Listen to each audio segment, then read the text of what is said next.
It's election season in Japan. The country will go to polls on Sunday. They will elect members to the upper house of parliament. And it's a big test for their prime minister, Shigeru Ishiba. Right now, his coalition has a majority in the upper house, but after the polls, they may not. They may lose that majority, and one reason for that is a new far-right political party, a Trumpian upstart. The party is called Sanseito. Their main campaign pitch is Japanese first. Sounds familiar? It should, because this is Donald Trump's slogan. The US president says America first, and this party says Japanese first.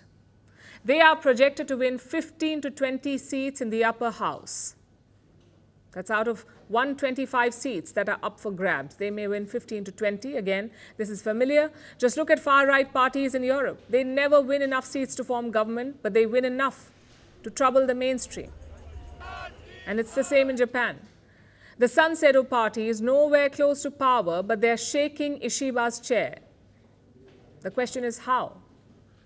This party is a classic 21st century creation. It was not born out of a movement. It was born on YouTube during the pandemic. They used to spread fake news about vaccines. They pushed conspiracy theories about a secret cartel of rich people, all classic far-right tropes. But their biggest strength is immigration. If it wasn't clear, they're against it. They're against immigration. The Sanseito talk about a silent invasion by migrants. They blame immigration for the rising inflation in their country. Now, to be clear, inflation is a problem in Japan. Their central bank has a target of 2% inflation, but the actual rate is 3.3%.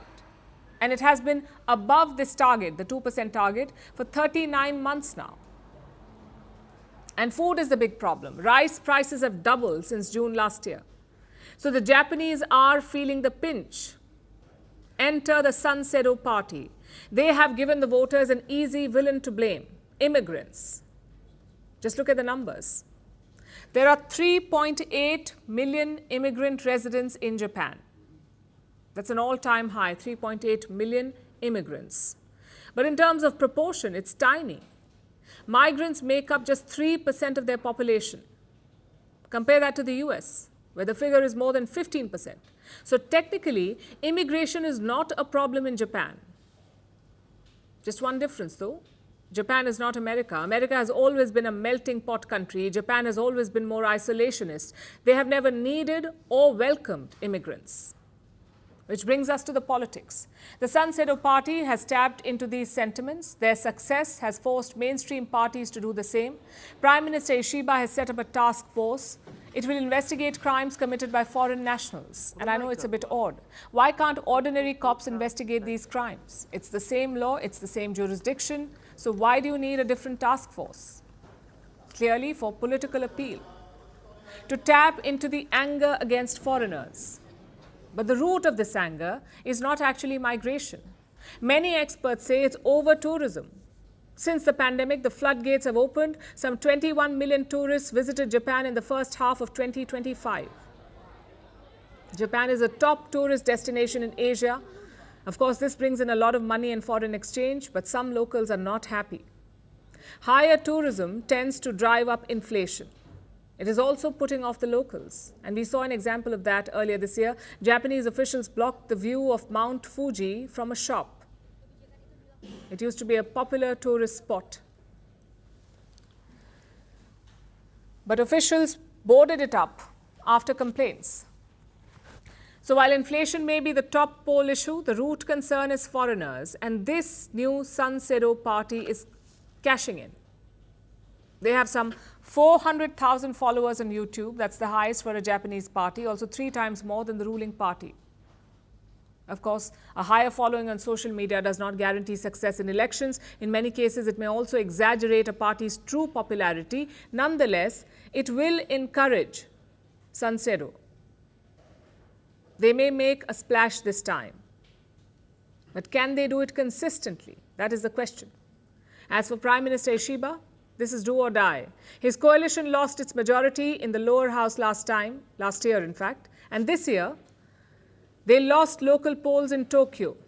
For the first time ever, they lost elections in Tokyo. So another loss would pile the pressure on Ishiba, he may have no option but to resign.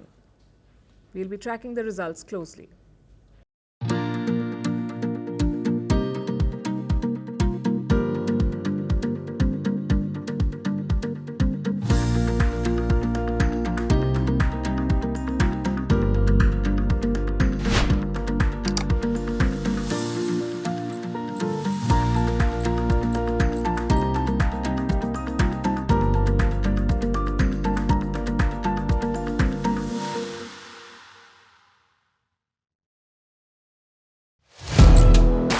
Firstpost now available in 9 languages on YouTube. English, Stands at $36 trillion. French, Le FMI, comme German, Geschäftsführenden Direktor Hindi, $30 trillion ka karjo. Indonesian, Pemerintah tanpa pemeriksaan. Italian, Sekali radikali. Japanese, $4 trilhão以上も Portuguese, por causa do próprio balanço patrimonial. Spanish. Beautiful bill. Go to Settings, click on Audio Track and select the language of your choice. Be the first to know what's happening around you in your first language. Firstpost.